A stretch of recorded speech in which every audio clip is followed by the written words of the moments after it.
don't know about you, but have found it helpful over the years to know why I'm making the changes that I'm making when it comes to living this thyroid-friendly lifestyle. And so in episode 108, which is what we're about to launch into, that is what we're covering.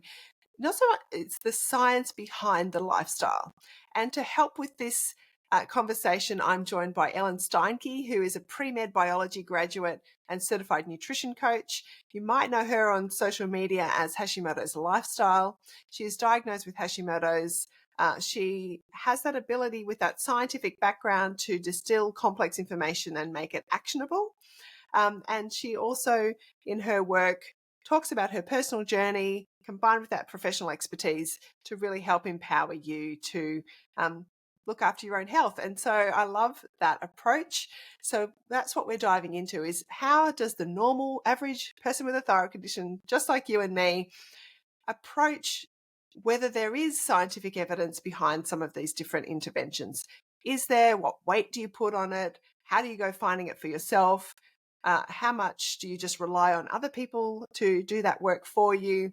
They're the kind of questions that we're covering today. It's a really user-friendly conversation. It's not a deep technical scientific exploration of every study that's ever been done on Hashimoto's. But we cover all the main topics, the main kind of diet and lifestyle interventions that we talk about most commonly here, where there is some research into it. So I hope you enjoy that. This conversation. I hope it actually does empower you with some tools to be able to do your own research and investigation into the different things that you come across when it comes to managing your own thyroid health. But before we dive into that, I have to do something on this show that I don't normally do, and that is I want to give a shout out. Now, I don't usually do big shout outs on the show, maybe because not many people ask me to, but once a month, I go and volunteer for the day at my boys' school tuck shop. And they are an incredible team of people who cook lunch, not only for my two boys and morning tea and sometimes breakfast, but for, I don't know, there'd have to be, feels like 1,000, there's probably not quite many, I don't know, hundreds and hundreds and hundreds of boys. And so Ronnie, who's the new chef in the BBC Tuck Shop, has been listening to my podcast, and he said, how about next time you give the BBC Tuck Shop team a shout out? So that is what I'm doing. Big shout out, big thanks to the BBC Tuck Shop crew for all your hard work and for making volunteering there really fun and enjoyable. Thank you for providing food for our boys each day and doing it with grace and fun. So there is my shout out to the BBC Tuck Shop crew. So I think that is it to get into the show now, and I will join you at the end for some KISS thyroid coaching questions. Oh, actually, before we do that, I just want to remind you of a couple of things. Don't forget that it's now spring in Australia, September, but it's a change of season, and sometimes at change of seasons we like to change things up. So I want to remind you that I have 2 programs available to you. The Kickstart Your Thyroid Friendly Diet program is probably the one that if you're in Australia you might be interested in, because I think as we come out of winter we like to often we've kind of crept a few of those little extra foods have crept back in. You might want to rein it back in. So that program is there. It's ready for you to do. It's a 30-day program delivered by email with lots of workbooks and recipes and guides. So that might be something that is of interest to you. And don't forget, I've also just put together my KISS thyroid coaching program, which is really everything that I have ever learned about thyroid health packaged into a course so that you can actually learn it too and implement all the different things that we talk about commonly on this podcast. So we cover all the pillars I talk about in the book. So mindset, food, unwinding, low tox living, sleep, exercise, in a way that helps you to implement it. So if that is of interest to you, you can find both those programs on letstalkthyroid.com. So there we go. There's my little ad. Let's just get straight into the conversation now. Well, welcome, Ellen Steinke, to the Let's Talk Thyroid podcast. Looking forward to diving right into the science today. So it should be fun. Thanks for coming. Yeah, thank you so much for having me. I'm excited. Yeah, we had a little pre-chat last week, and well, we're going to be diving right into is the science behind the lifestyle. And I like, your social media presence is under the name of Hashimoto's Lifestyle. And obviously, this show is all about diet and lifestyle. And listeners who have been listening for a long time, or even probably a short time, know that's my passion too. So when I was following you a little while online, I'm like, yep, this is the lifestyle. This is what we talk about. So I wanted to get you on the show, and then discovered that you kind of write into all of the science behind a lot of the things that we talk about. And I know that even on itself is probably a vexed issue, and there's a lot of debate around science and what is science, and but I think it's an important topic to cover, that there actually is, well, if there is some scientific research or validation behind some of the diet and lifestyle things that we talk about. And even if there isn't, that doesn't necessarily mean you throw it all out, but they're the sorts of things we're going to cover. So Yeah. that will be good. So, but first of all, like most of us in this space, we have our own thyroid stories. So do you mind, Ellen, just sharing a little bit about your thyroid story first, just to help us get to know you a little bit better? Yeah, sure. So I was diagnosed with Hashimoto's when I was a junior in college. So I think I was 19 or 20 years old. And like my mom noticed I had a goiter, and my mom and all three of her sisters have had thyroid cancer. So they took me to the doctor, and they wanted to remove my thyroid, but they weren't sure that it was cancer. Like the biopsy came back inconclusive.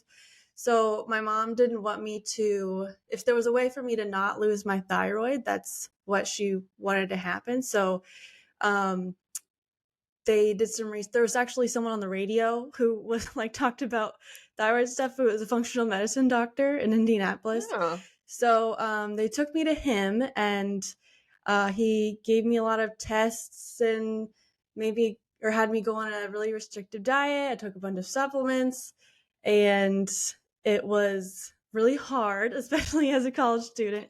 But yeah, that's pretty I hard. basically Yeah. yeah, but I basically went into remission then.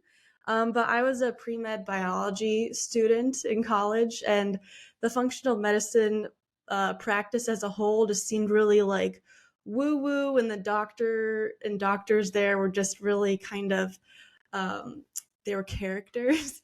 So after I graduated from college and my parents were uh, invested in my health, I kind of like went off and did my own thing, and I came off the really restricted diet. And Hmm. I started to feel sick again a few years later, and I especially noticed it when I was backpacking across Europe with my BFF, and we were having like the time of our lives. But I was just noticing, I'm like, oh, sometimes I just feel like I'm in a haze and my stomach hurts so bad. I just feel like I'm not living life to the fullest. And just like being in a different country allowed me to kind of get some perspective. So I Mm. decided to try and get back on the diet again, and I got a nutrition coaching certification, mostly for myself, just so that, because I looked at my diet and I'm like, what do I even eat? So I got Yeah, the that's right. It's certification for confusing, isn't it? myself. I know. And I used those principles along with the AIP diet, and I was able to really improve my symptoms again. I lost like 15 or 20 pounds, and things were great. And then I moved to California, and then COVID hit, and then things were not as great. So, anyways, Yeah. during this time, after I got the coaching certificate, I decided to start a blog, and then I started Instagram. So it's kind of been a rolling thing since Mm. 2019. Mm. And it's kind of been a journey of like empowering myself with the information, like assuring myself like it's not just following blindly like a health guru or something, but like since I have the scientific education, like giving myself the tools to be assured that even if I don't follow through on all these protocols, there is scientific support behind them. So yeah, so it's kind of Yeah. that's been my journey. Yeah.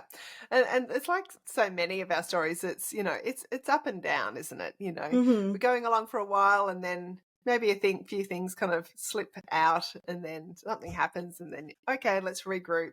I think that's really really normal. And I Mhm. think that's why we need to look at this as a long-term lifestyle, because you can get into remission, you can go, be doing really well, and then something might happen, and then, okay, let's regroup, let's relook at things. Let's, dig a bit deeper, like you said, do a bit more research, maybe try something different, or go back like you did when you said you were traveling, go back to what you knew had worked in the past. So I think that's a Mhm. really good, yeah, that's really good.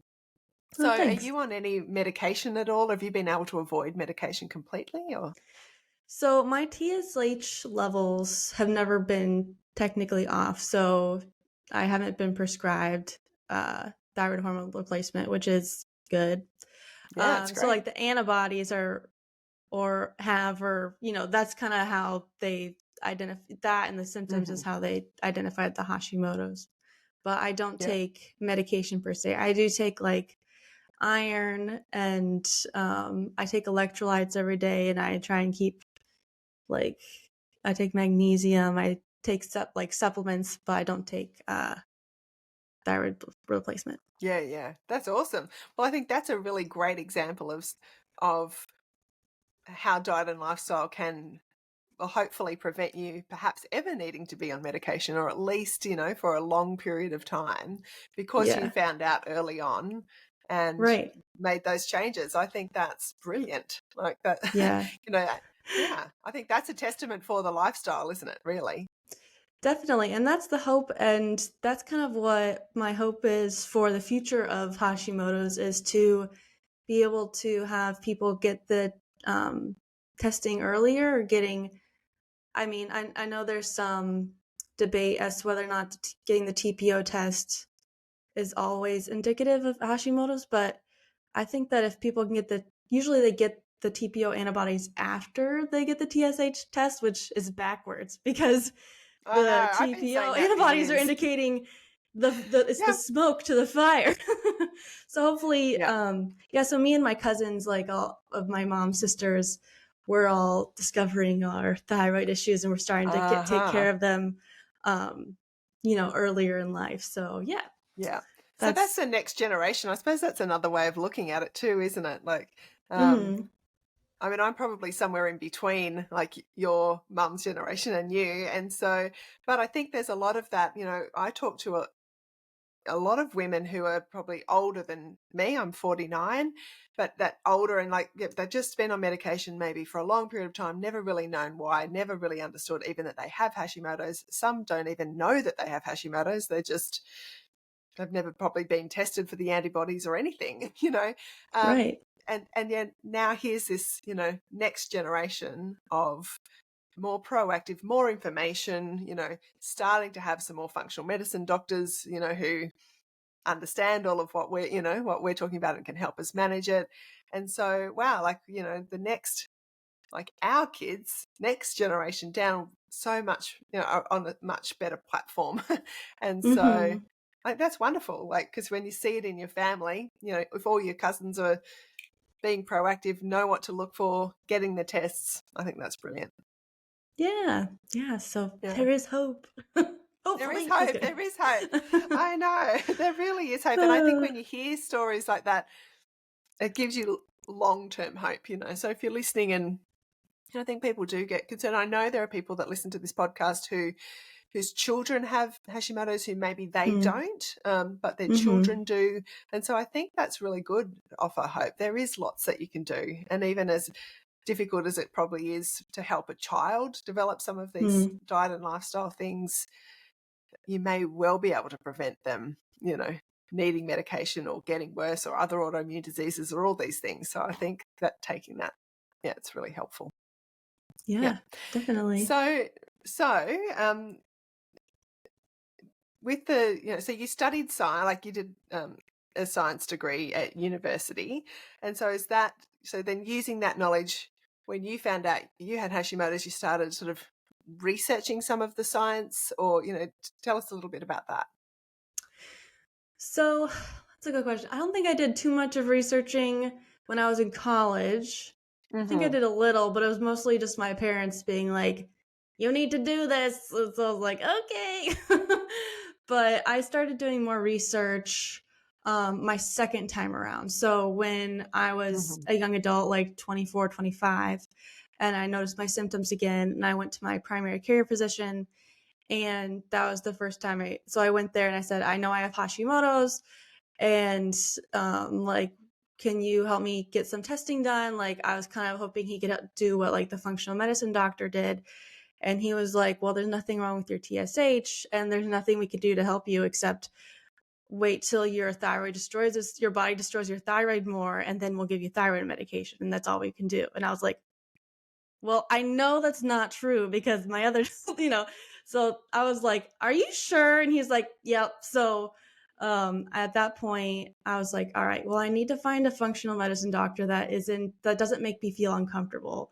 And I need Yeah. to do my own research to affirm that what they're prescribing for me is actually has evidence behind it and isn't them just selling me a bunch of $30 bottles of supplements. Yeah, So fair call. yeah, so that's at that point when I was in my mid-20s, I started doing research like, okay, is a diet really going to help? Is gluten like really like how does that interact? Like in nutrient deficiencies, and just like studying the immune system and autoimmunity and all that. So that kind of started my journey on that. It's Okay. because I didn't want to take it at So face value. yeah. No, and fair enough. And I think understanding why you're doing certain things is really helpful. It's certainly been helpful to me over Mhm. the years to understand, well, why? Yeah, I can accept there's all these different things, but why? And I think when you understand why, you're much more motivated to A, give it a go, and B, keep it going. So what Mhm. did you so we're I'll gonna tell you, oh sorry. no, you go.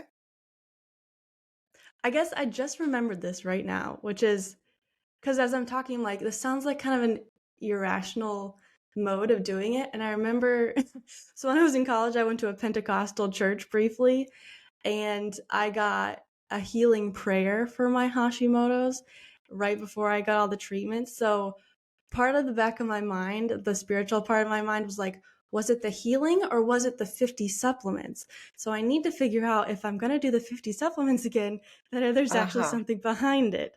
So Yeah. that is, I just kind of forgot about it. I blocked that out of my mind Yeah. because it was a Or we cult. healed through the supplements. We healed Yeah, through the supplements. exactly. God That God too. works in many different ways. Yeah. So all right. So let's take a number of those different, like the common um, diet and lifestyle interventions, and let's talk about each of them and some of the science that you've discovered. And I want to talk maybe a little bit at the end as to, well, how does the average person go about doing some of this research themselves? Should they, could they, where do they go? So we'll come to that. But you've Hmm. mentioned diet a few times, and you said you went on quite a restrictive diet to start with, and AIP. So what have you found in terms of dietary changes and is there research behind them? Tell us a bit more about that. Yeah, so diet is a really complex thing. And it's hard to say there's like a one-to-one, this diet, like doing a paleo diet is going to cure you, or not eating this food is going to cure you. It circles more around um, inflammation. And if you have, it circles mostly around inflammation and nutrient deficiencies and how that kind of plays into each other. So, for example, if you have sensitivities to certain foods, um, or even eat a lot of processed foods, that'll cause inflammation in your body, especially in your intestines. And so then first the inflammation contributes to autoimmunity, which affects the autoimmunity towards your thyroid. And then secondly, um, if you have inflammation in your intestines, you won't be able to absorb important nutrients like iron, selenium, vitamin D, things like that, that your thyroid and immune system need to function properly. So it's kind of like a double whammy. So you're Mm, just kind of, it's a downward spiral of depleting your body. So there are a bunch of studies, like especially relating to gluten and like inflammation and like people going on gluten-free diets and helping with Hashimoto specifically.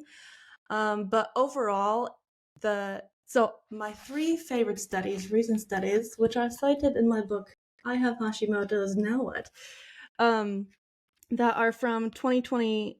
two of them are from 2020 and one's from 2019. But one is the importance of nutritional factors and dietary management of Hashimoto's thyroiditis. Another one is efficacy of the autoimmune protocol diet as part of a multidisciplinary supported lifestyle intervention for Hashimoto's thyroiditis. Not the most, that one, Inspiring the people titles, who aren't they? conducted it, it's a fine, it seems like it's fine research, but I think it's done by a company. But it had interesting data. And then thirdly, the importance of nutritional factors and dietary management of Hashimoto's thyroiditis. Those all point to people. That one pointed to people doing a paleo diet and it actually improving antibodies and improving their symptoms. So that was a good study. But overall, it's like a complex thing. It's kind of like there is a lot of research study like that supports if you eat an anti-inflammatory diet, that will help with autoimmune disease and Hashimoto's and things like that. And if you address nutrient deficiencies, sort of things. But it's hard to pin down like a certain diet. But of course, if you eat foods that don't cause your body to be inflamed and you eat nutritious foods, then you will obviously just be healthier. Yeah. Does that answer the So, question? and well, look, I mean, as you say, I think it is a very complex question, and everybody's body is different, so we're all going to respond differently, which is Right. the whole adds to the complexity. But I like what you said because it's not simple, and I mean, I would say for me, I'd take an anti-inflammatory approach to life. And so when it comes to food, it is about those removing typically inflammatory foods. And I suppose that's where for me it's tended to, well, I often say a paleo style diet is a good starting place because in and of its nature is it's nutrient dense, real food, and it removes your most common typically inflammatory foods.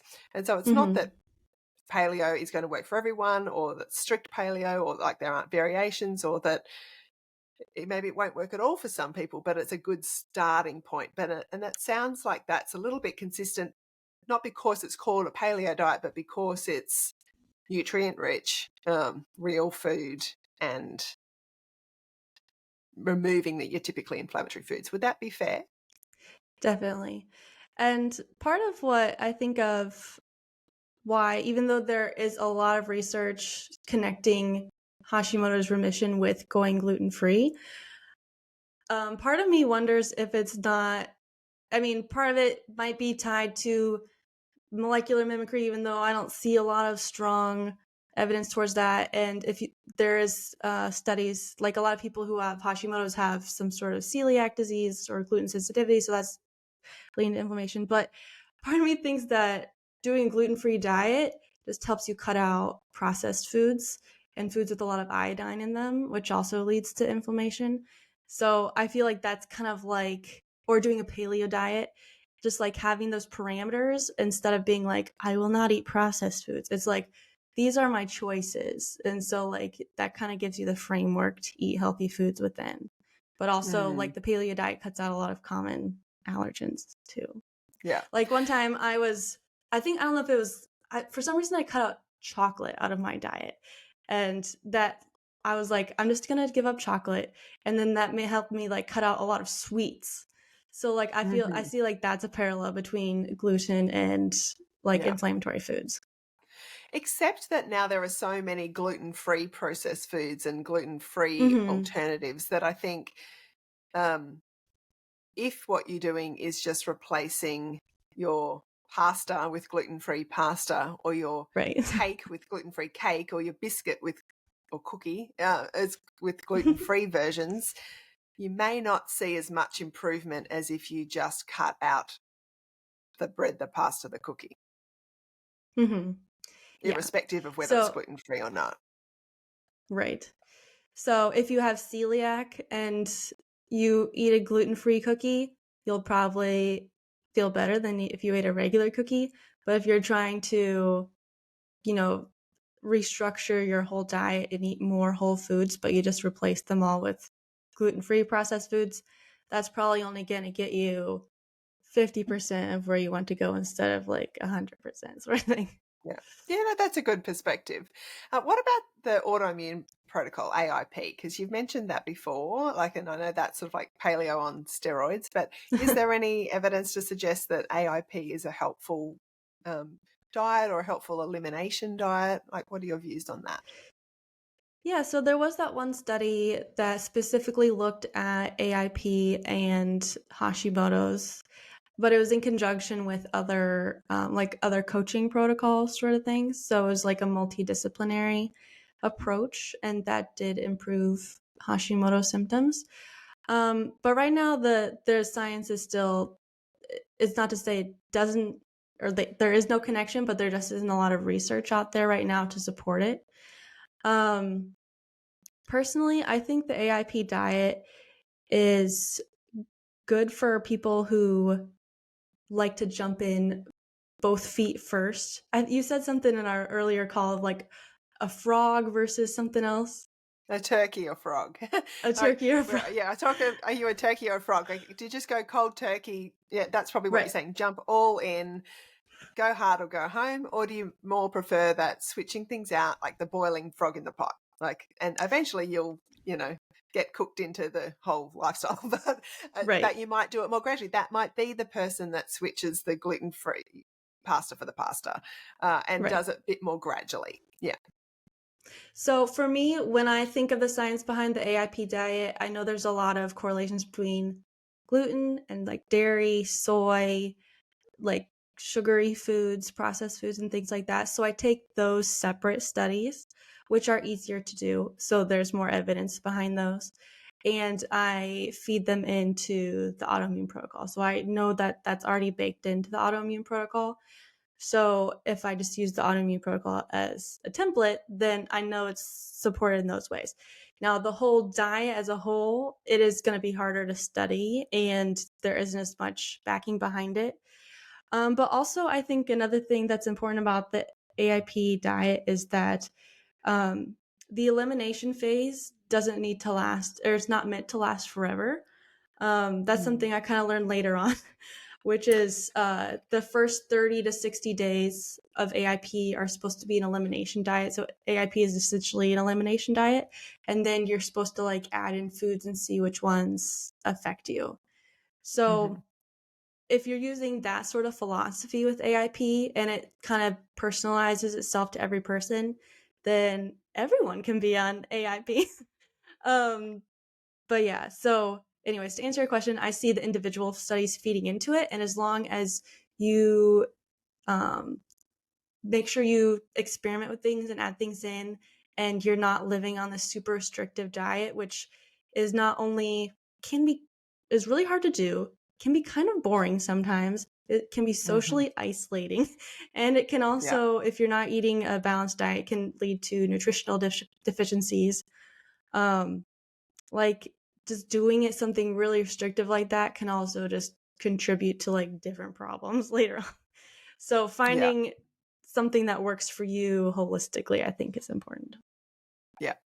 Yeah, I like that. I often say that with probably why I like to talk about going paleo first and then, because I think for a lot of people that's a hard enough 2 feet in. AIP, it depends on your symptoms, of course. And if you're really in a Mhm. bad way, then going straight AIP for, yeah, like you say, a month or two might be a good start, but it is tough. And so I Mhm. think whilst we're talking about long-term lifestyle, yeah, don't think that AIP is that. Like, I think it's more, it's your shorter term Mhm. elimination back to more a paleo-ish style kind of, that's sort of more the baseline. That's the Yeah. way yeah, And yeah. yeah, for example, like one of my friends, she was losing a lot of hair and she had, I don't think she had Hashimoto specifically, but she had an autoimmune issue where she was losing hair and she did AIP for like 3 months. Her hair started going back and then she kind of came off of AIP. So it was like a short term, super short term for Mm, thing for her. yeah, But yeah. yeah, sorry. Yeah, no, Uh, that's good. Yeah, I mean, and that's where really all of us have to be our own experiment of one, because mhm. there's not another me in the world, there's not another Ellen in the world, there's who, we, you know, everyone that's listening, you are different. And so you're not going to be the same as Ellen and I. There might be bits of what Ellen does that'll work for you, bits of what I do that work for you. It's got to be completely unique. Exactly. And also a really important thing to remember is, for me, is like different people have different severities of sensitivities to food. So in my blood work, I have sensitivity to gluten. It'll hurt my stomach. It'll, make me feel slow and sluggish. It'll hurt my Hashimoto's, blah, blah, blah. But my other friend, if she eats gluten, she'll end up in the hospital. So like, you kind of also have to figure out, it's hard to like make prescriptions for people with Hashimoto's just because some people have it so much more severely than others. Yeah. Anyways, That's a sorry, good point. keep on pontificating about random That's a things good on point. that. No, so I mean, tied into food, and you've mentioned a couple of times nutritional deficiencies, and so I mean, is that something that there's? Let's talk about the science behind nutritional deficiencies as they relate to Hashimoto's, and like, Mm-hmm. what's common, what's not. How do you know? Yeah, so I think when you get diagnosed, it's important to get as many nutritional blood tests as you can, because you never really know what you're deficient in. Like, for example, the last time I got a panel from a functional medicine doctor, I was like really deficient in magnesium, and that's like an easy thing to fix, sort of thing. But one of my favorite studies that I've seen, it's a review, and it's called Multiple Nutritional Factors and the Risk of Hashimoto's Thyroiditis, and it gathered a bunch of research about nutrition, or like nutritional deficiencies, and Hashimoto's. And they found that the four biggest factors were high iodine. So if you have too much iodine, that can contribute to Hashimoto, or contribute to autoimmune disease or Hashimoto's. Low selenium, low iron, and low vitamin D. So those are like the big four that are related, but your body still needs like all sorts of nutrients to survive. But selenium, iron, and vitamin D are especially important for like thyroid function and turning T4 into T3 and all those sorts of things, and your immune system from not going wackadoo and deciding to attack your thyroid. Yeah. So just knowing whether you're deficient in any or all of those things, or what your iodine levels are, whether you've got excess or not, would be Mm-hmm. part of. Was that something you would suggest regularly, like as a regular Yeah, test?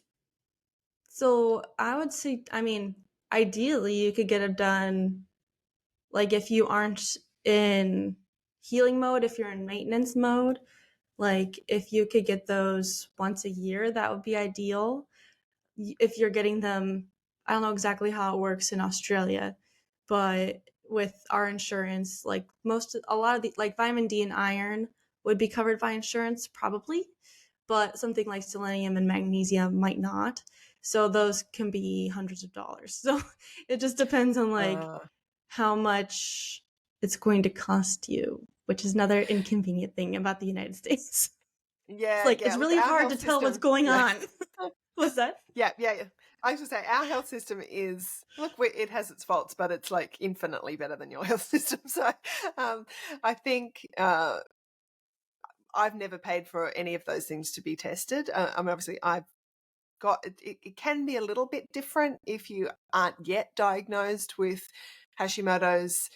Um, we have a weird system here where your TSH has to be out of range before, I think, either the doctor will test for your antibodies, or the antibodies will be included by our Medicare system as covered.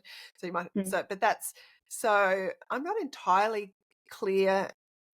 I'm sure vitamin D is free. Like, I've never had to pay for any of those tests, and I would get them done reasonably regularly. So certainly vitamin D, iron, zinc, magnesium, I think. But yeah, so I think here you might find it a little bit easier. Yeah. But Well, we should all. I would, yeah.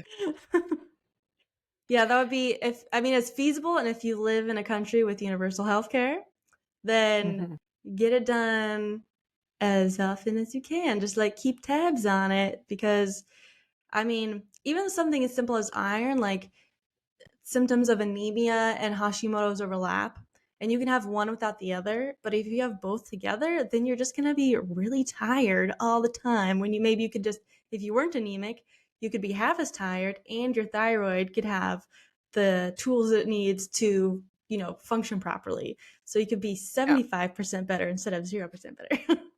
I think that's happened to me recently. Like my thyroid panel has been very good for a little while. But I was like, there's still something not right. Like, maybe I'm just chasing health perfection, but I'm like, I feel like there's something still not right. And it was iron. And, Mm. and even then when I start to feel better, I probably slip back on taking the iron tablets. But now I've been, even the last month or two, just really consistent with taking iron every day. I've tweaked a couple of other things, but I'm definitely feeling much more energy, and whereas my thyroid panel has been pretty stable. So I think in that case, it was the iron that probably was contributing to not feeling as energetic as my thyroid lab suggested I should be feeling. So it's that kind of, okay, maybe there's something else going on. So yeah, like you say, go get that tested, have a look at that. That's where Yeah. supplementation, is this where you would say then, if you know you've got a deficiency, then this is where your supplements aren't just money down the toilet? Exactly. Yeah, I mean, as much as possible, and it is truly difficult here in the United States to keep a handle on this just because it's so exorbitantly expensive and you need a doctor to approve it. So there's just a lot of gatekeeping.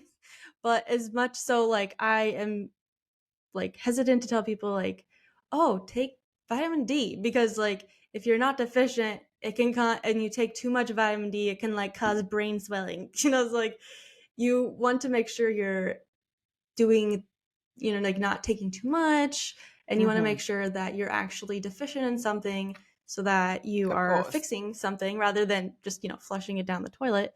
But Mm. also, I think another thing to remember is, especially as you're healing your, I hate to use the word gut. I know it is your gut, but it just feels like a bad word. As long as you're healing your intestines that are absorbing your nutrients, and if they're not absorbing them quite as correctly, it's still good to keep supplementing. And then once you get that more healed to where it's absorbing better, you can taper down. But you still like want to keep an eye on it and like keep it in maintenance mode as much as possible. You might not take, for example, as much iron as you did when you were extremely anemic, but you might take it just enough to like keep the levels up, sort of thing.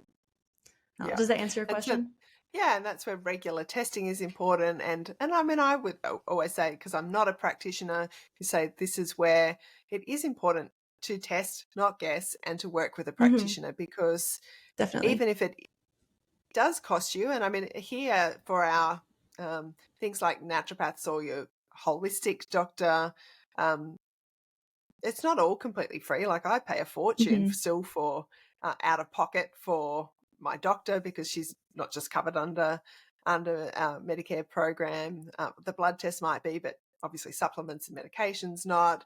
If you want to see someone like a naturopath or a nutritionist, that's not covered. So whilst everything is not free here, but I still believe that our health is really worth investing money in. And you want to make sure, like you said, that you are supplementing for a deficiency and not taking too much. You shouldn't just be randomly taking supplements without knowing what you're doing. And especially if you're trying to address a deficiency, then you need to be working with someone who knows how to do that, and not just walking into your chemist and picking up vitamin D off the shelf and Right. having a bash.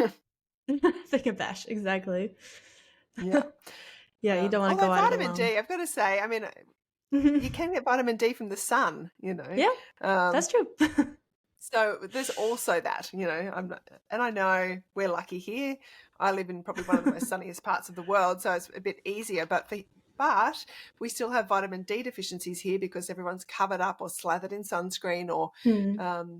But it is, if you do want to get vitamin D from the sun, you do need to go out with as much flesh exposed as possible for short Hmm. periods of time, and just yeah, as my doctor explained it, it's getting the sun onto your fat sources, as much as like for like 5 minutes in the middle of the day, not for long, not to the point where you're getting sunburnt, nothing's crazy like that. Just But if you can expose your belly and your bum, and you get those, well, for me at least, they're my fat sources, exposed, that's going to help with the vitamin D production. So, Sounds good to maybe me. not maybe not easier if you live in Canada, but Okay, Just joking. so but going back, there is research to suggest that those nutritional deficiencies are connected to Hashimoto's, and then is there evidence then to supplement them? Is there evidence about supplementation that you're aware Yeah, of? and the evidence also indicates that if you resolve those deficiencies or excesses, that it can resolve TPO antibodies and symptoms and things like that. And it is correlation, not correlation, not causation sort of thing. Like, just to say, oh, if you take selenium and you fix that, then you will cure your Hashimoto's. But there's going to be a lot of other things to it. But the studies did show if people took Hashimoto's, it improved their TPO antibodies, their symptoms, things like that. So like it probably won't take you all the way to 100% healthy, but it does help. So that was also part of the study. So that was a good question. Okay, that's good. So it's a multifaceted healing approach, as as we know. Okay, Mm-hmm. so so iodine, we've talked about that, and I know people have wildly different views on iodine. But you mentioned there's studies that show that excess iodine can cause Hashimoto's. Is that what you said? Yeah, so the studies indicate that if you have excess iodine, that can contribute to some pathways that lead to inflammation, and those are connected to the genesis of Hashimoto's. So, iodine or iodine, I guess as they say in Australia, Yeah, is iodine. it Iodine, is kind yeah. of confusing within Hashimoto's or thyroid health because what we usually think of in health class is like the way to fix a goiter is to take iodine, and that's why we have iodine in our salt, sort of thing. Like that's what I learned in health class, sort of thing. So you think, okay, if there's a problem with my thyroid, then I should take iodine. But you kind of have to think of it as like a curve. Like if you have too little, it'll hurt your thyroid. Then you have like the optimal amount, and then if you have too much, it'll cause issues for your thyroid. So you kind of have to try and stay in the optimal amount. I meant to look up the name of this book, but there's this book that talks about iodine, and it's a little bit heavy-handed on it, and I think that is a little bit biased. But it was an interesting read, and he talked about it in like very infantile terms of like how much iodine your body needs and how much iodine we're getting in our modern diets, which is like way too much, sort of thing. So we get iodine in like processed foods, especially like baked items and dairy. Like if you have two cups of dairy, that could be more than your daily allotted amount of iodine, sort of thing. Um, so Yeah, I know anyways, there's iodine just to in say eggs as the two well, isn't extremes. there? What's that? Yeah, there's iodine in eggs as well. Mm-hmm. Yeah. And like So I seaweed suppose and it's yeah. yeah. Yeah, so you want to maybe have a look if you're worried, I suppose, that like, am I eating or am I ingesting too much iodine? Just do a Google search on common foods that you eat and the iodine levels, because I think that can be helpful. Like, so okay, well, Mm-hmm. if I eat eggs, or if you're having a lot of seaweed, or if you probably not, most people aren't eating a lot of seaweed, but if you have a lot of Japanese food or Asian food, which in Australia you could do, like you can actually probably have a fair amount of seaweed. Yeah, just go have a look at what's in your food, Right. and that might just give you a bit of an idea. And test, do the Mm-hmm. test. Yep. I just think Definitely. there's a lot of people that still recommend supplementing with iodine. So Yeah. I don't know. I don't know. It's one of The other those day I'm things. like, yeah, sorry. I always like have to resist. I'm like, if especially if you can tell, like you see someone on Instagram and they're like, I cured my Hashimoto's by taking iodine. It's like, well, baby, I'm not gonna discard your experience, but also you're selling a supplement that has iodine in it. So I don't know if I believe you. It's Yeah. just like It's tricky, isn't Yeah. it? It is which kind of comes back to what you said earlier on about not just following, what the gurus say, or, how does, I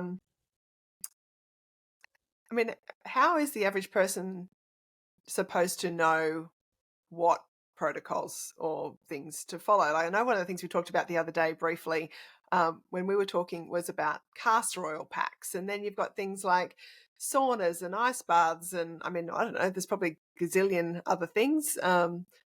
Even the continuous glucose monitor, I tried that recently. I probably tried most of the things. And my listeners are probably used to hearing about all sorts of crazy things. But I mean, where do you go? Like when someone says use a castor oil pack, or saunas are great for Hashimoto's, or I mean, you might want to address those in particular. But how does the average person try to figure out, is this worth giving it a go? Is this going to hurt me? This person seems to know what they're talking about, but do they really? Like, where do you go? How does a normal person try to work out what has validity and what doesn't? Yeah, that is a great question. And I will give you my tips, but this is just kind of like a philosophical question that I think that our modern age has to grapple with answering, because some people just have studied years and years and years about things, and we just got to trust them because we can't study everything and be experts in everything. So, like, there is kind of like that philosophical problem today. Um, but in practical terms, what I would suggest, if you can, is if you see a claim, step one is to Google it, and just don't, you can Google it open-ended, like effects of castor oil.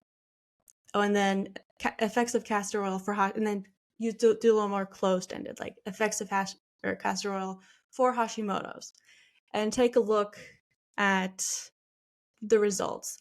So you might get results that are from like the National Institutes of Health, or like from government, like trusted sources, or like from hospitals. So you might give more weight to those, and you might see blogs from functional medicine people. And so if they're trying to sell their practice, you probably kind of give medium weight to what they're saying. And if you see like blogs selling a product, you probably give lightweight to what they're saying. So you kind of gather those information and kind of weigh those. And the things you're looking for are there studies that were done to like support this product or support this claim, and do they reference those studies, and are those studies real? And like, are they trying to sell something, sort of thing? And like, what are their credentials? So, kind of like the basic English class research sort of things. Yeah. So that's the first layer of, like, that's the easy thing of what to do. And then if you want to go the next step, which is sometimes my first step, is going to scholar.google.com or pubmed.com. And that's where all of research studies, those are the database for the academic research articles. So you type your keywords in there, like castor oil and Hashimoto's, or vitamin D and Hashimoto's, sort of thing. So you type in your keywords and you'll get a list of articles. And they're going to have a lot of big words, and they're going to look really intimidating. And I have a little bit of the curse of knowledge, just because I went to school for this, and I had that whoa feeling when I was a freshman, before I like learned a lot of these terms. But I still have that whoa feeling today, but I know how to like ignore it. I know like what words to look for. So you get that list of articles, and you want to go over to the left side and click the, like, you don't want to have too many articles that are older than 5 years old. Like, once you look at the articles that are 5 years old and younger, then you can take off the ones and look for the older ones. But anything from like the 90s, the 80s, or the 30s, like, those are going to be a little less credible. But there's just always research coming out about everything. So try and keep them 5 years old or younger. And then once you go into the articles, go to the abstract. So they'll have a paragraph of lots of long, confusing words, and you won't know what they're talking about. I don't know what they're talking about half the time.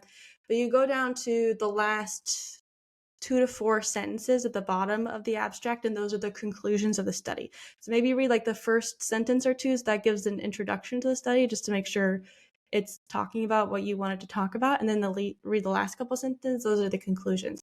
And so that'll list out what the study found and like what correlations they found or didn't find. And so that'll kind of give you a tidbit into what the study found regarding your problem. And you want to look at a couple of those because most studies look at a very narrow thing and they don't always do it the same way. Science is like always building and evolving, and like it's constantly like looking and searching for truth. So even if you see a scientific study, you can't take it as God's honest truth because it's what they found, and what you use with science is that you conglomerate and everyone builds on each other. So you want to look at multiple, see if you can find as many studies as you can and see if you find patterns of findings. So like, okay, this study said that vitamin D was related to Hashimoto's and supplementing with it helped Hashimoto's symptoms. Cool. This one didn't find that, or just found that it was related to symptoms, sort of thing. Oh, but here's another one. So you find 5 that say the same thing and 1 or 2 that don't. So you're going to lean towards, okay, it looks like the research is saying that this is the thing. So you still have to keep an open mind and an open heart, and it's work, but I hope that that's my method, which might be more than Yeah. what you meant, but that's kind of, you just have to look and keep in mind of who's saying it, why they're saying it, and realize that God's honest truth, probably you aren't going to find that. You find a couple sources. So, does Yeah. that make sense? Yeah, I think it makes total sense. And look, I think I've done lots of that over the time. Certainly the Googling step. I do a lot of that, have done a lot of that. And I've gone looking for research articles too. And I haven't studied science since, I didn't even do it for the last couple of years at school. So I feel like I've done a lot more scientific reading and research probably in the last 10 years on this topic because I'm Mm-hmm. passionate about it and I want to understand it. And so you do have to learn to what keywords to look for. I think the way you explained how to look at Google Scholar or PubMed and to read those articles, like for the normal person like me, I think that's really helpful. And I think that I would also add, so something like, castor oil packs, let's just use that as an example. Old school home remedy, kind of one of those things that's been around for a long, long time. Possibly, I don't know, I actually haven't done research into castor oil packs. Oh, actually, I think you mentioned you had. I'll come back to that. Yeah. Okay. But even if I did the research and didn't find anything, which would be possible, I think, Mm-hmm. because a lot of these natural remedies, there's not a lot of money to go researching. I don't know how much money's in castor oil, maybe some, but probably not as many as in other therapeutic kind of interventions. And so you think, well, yeah, but seems to have worked for lots of people. I'd still be prepared to give it a go. Probably not going to Mm-hmm. hurt me. Maybe it's not going to solve everything, but who knows? I could give it a go. And so that's probably my approach to a lot of things too. If it doesn't seem, if it's not going to hurt me, it's been sort of around in natural circles for a long time. Even if I don't fully understand it, I might give it a go and see if it works for me. So Right. that's probably my personal approach. I'm prepared to give things a go, even if I think maybe there's not a wealth of evidence. But if anecdotally it's worked for seemingly a lot of people, well, maybe I'll be one of those people. Maybe not. I've also learned that some of those things that work for lots of people don't work for me, sometimes, which it can also be really annoying and frustrating because think, well, why can't that work? Why don't I get the miracle cure?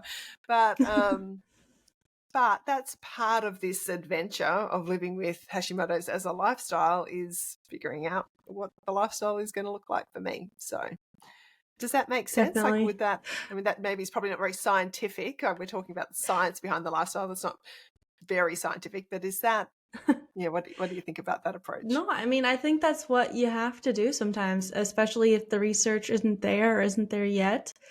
As long as you don't see anything that's harmful, like Mm, I would search to make sure there's no harmful effects, or yeah, even that's a good point. reviews of like this burned my skin or something. I haven't seen that for castor oil, but like for essential oils, something like that. But Yeah. uh see nothing that is not harmful, and then once you get through that step, yeah, if you want to give it a shot, go for it. And also the Yeah. placebo effect is real, so might as well do so. If it's not actually working, it could feel like it's working, so that's also a win. Yeah, But taking action helps, right. yeah, like you say, that's part of it. Yeah. But you Yeah. did say something to me the other day about castor oil. So while we're talking about castor oil packs, is there any scientific research, to suggest that they might be helpful for Hashimoto's? So, yeah, so I did some research, and of course, maybe the research isn't I didn't see like any specific research for Hashimoto's and castor oil. Mhm.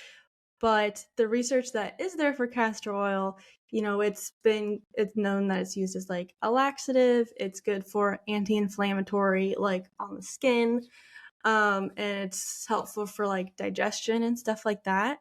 So, that could possibly lead to like lowering inflammation if you like people put it on their like livers and they're Yeah. just I For don't see detoxing, I think. any Yeah. yeah, I don't see any data that supports that. And like maybe it does, but how it works, like it just doesn't indicate that it really works that way.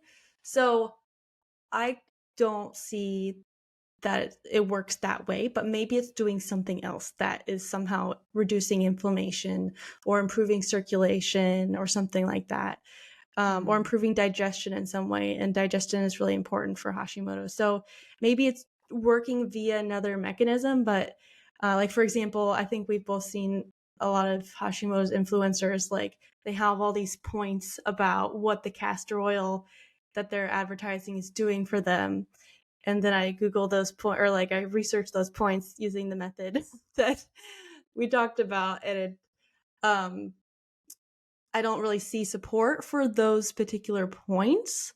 But the way that castor oil works with digestion and reducing inflammation, maybe it's still helping, but it's just not working in those ways.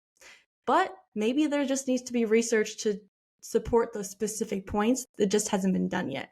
So I think they're just kind of making anecdotal and a little bit unfounded claims, in my opinion. I'm not a healthcare provider, but from what I've seen, that's my conclusion from it. Yeah. Fair enough. So it's something that you might as well try it out. And like if you put it on your thyroid, some people. So I've looked at that particular company that they were advertising, and they had a blog article about putting the castor oil on the thyroid to help it, and there is no evidence that that works or would work that way either. So Mhm. just like looking at just the fact that it's being sold by a certain company and that they're writing these articles and they don't have any citations in their blogs, and it's like, if you're going to make these claims, please make some sort of citation or something, or some sort of, I don't know, it's just like I don't know. But if it helps, go for it. It's not, as long as it's not Yeah. burning your skin and they're not charging you $1,000 a pop, like go for it. Who cares? Yeah. So it is that weighing it up. And I think what you said before is probably really helpful. It's weighing up the evidence and learning how Mm-hmm. to weigh that up. And so don't come from a scientific background, but I do come from a legal background. And I Hmm. think that's something that I learnt from studying law and working as a lawyer, is that you have to learn to weigh up the evidence. And it's not always clear cut. There's always, I mean, you think about even your basic kind of legal case, there's two sides to the story. There's always two sides. There's always Hmm. different perspectives. And so it's just learning to weigh up, well, whose evidence do I give more weight to? What do I give less weight to? Now, yeah, and so I think what you said earlier is really helpful with that. We don't need to go back over that. So, and then, well, and in this space, well, then, and then what is my experience, or what am I Hmm. prepared to try or not try? And that's going to be Right. different, because some people are more willing to sort of be a bit more experimental. Others like to work within a much stricter framework of that sort of evidence-based medicine. I think the challenge with that in the thyroid space is thyroid is complex. It impacts every system, every cell of your body. So it's not just thyroid health. It's not just Hashimoto's, like you said before. It's gut health, it's brain health, it's circulation, it's inflammation. And so just Googling what's going to work for your thyroid or for Hashimoto's may not be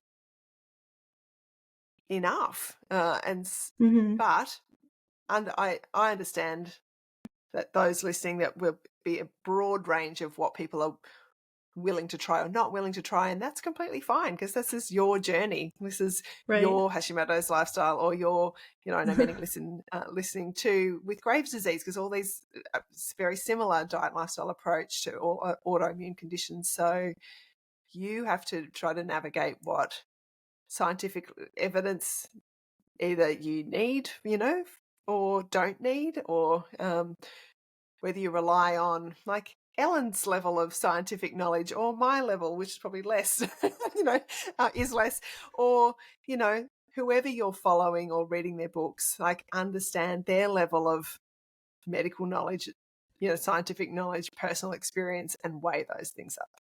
So, Mhm. sorry, that was a bit of a rant, but um, No, yeah. Is that's there perfect. anything else you wanted to say about that? Um, no. No. I don't Okay, think good. yeah. Yeah. Well, is there anything I haven't asked you, Ellen, that you think think would be helpful in this context? We might have covered. Um, All. yeah, I think maybe that um building off of what you said of everyone's journey is specific to them, which sounds very um basic, I suppose. But uh I think it is interesting that sorry, my cat is deciding to roll underneath the Oh, that's closet right okay. now. um but yeah, like just part of I don't really know what I feel about or I know about chakras and stuff like that. But like the throat chakra and not being able to speak your mind or advocate for yourself or something like that is related to thyroid disease, I suppose. So whether or not that's scientific, I don't know. But I feel like just that image or that story or narrative is useful in this journey because it's about learning to listen to yourself and advocate for yourself and speak up for yourself and learn what works for you rather than just doing what somebody tells you to do or something like that. Mm. So I think that's all part of the journey. And Yeah. for me, that is looking for evidence. But for other people, it could be, you know, going on adventures and trying anything. But I think, that's the brave way to do it. You just you got to do what works for you and you got to get to know yourself and advocate for yourself. And that's the hard work. It that's harder sure than is. that's harder than avoiding a gluten-free or that's harder than avoiding gluten in a cookie. That Sort of you're thing. absolutely right. Yeah, no, that's a very good point. And Ellen, you showed up your book before. Tell us a little bit about what you do, who you work with, the books and products that you've got. Give yourself a good plug, and how can people connect with you? Yeah, so I wrote the book I Have Hashimoto's Now What? And it's basically a guide to just if I were to explain Hashimoto's and the steps to take next and kind of explaining some of the science behind um, the treatments and stuff like that, kind of like what we talked about today. Uh, I tried as much as I could to put it in this book, and this is what I would hopefully give to them. Yeah. So I don't know if it's a skeptic's guide, but hopefully it's a clear introduction to both the disease and the treatments and the science behind those. But it's as comprehensive as possible, but it's by no means comprehensive. And I'm not a medical professional. That's not a plug. It's great. People like it. They said it's easy to read and understand. I think Also, that's really helpful. No, so you don't have to. There is something about that user's guide with some backing. Yeah, that's good. It's a great title too. oh, thanks. I also have the Hashimoto's Daily Self Care Journal, which is like a checklist for the basics of what to do in a day, sort of thing. Oh, great Yes, idea. Yeah. it's just like a And are coloring they book. available on from Amazon, or how do you get a hold of those? Yeah, they're on Amazon, and they are in the link in my bio on my Instagram and on my Mhm. website. On my website HashimotosLifestyle.com. And there's also digital versions of those on the website if you prefer a digital version instead of a paperback. Beautiful. Excellent. Well, Yeah. they sound like really helpful resources, particularly for someone early on in their thyroid journey. Yeah, that's great. Thanks. Excellent. Cool. And well, thank you so much. Thanks for joining us. Thank you for sharing some of your scientific process as well. I think that it's been a really interesting conversation. So thanks, Ellen. Great. Well, thank you so much for having me on, Annabelle. So it's been fun. Right. So now you have got a few tools actually to help you to do some of your own research. So what I want you to do, this is the KISS Thyroid coaching segment where you get to implement what you've learned. So I'm just going to give you one thing to do this time.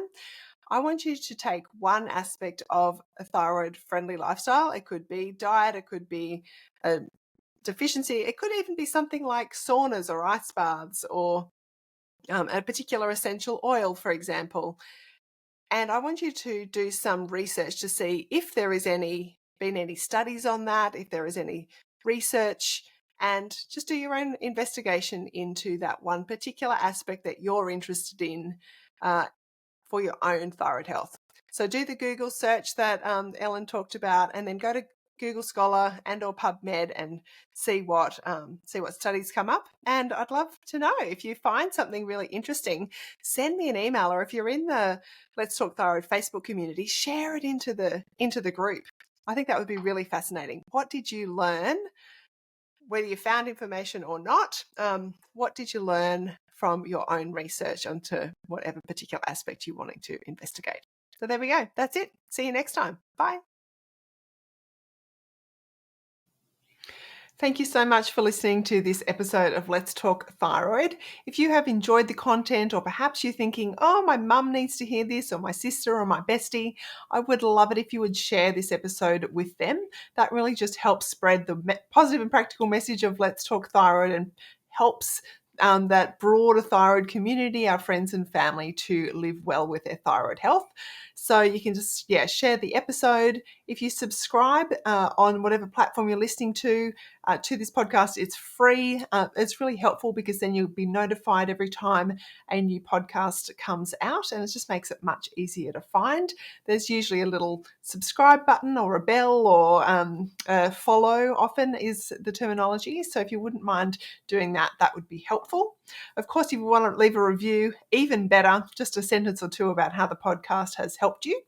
You can definitely connect with me via letstalkthyroid.com. That's where you'll find access to my book, my coaching, my freebies, and really everything that I offer in terms of thyroid support.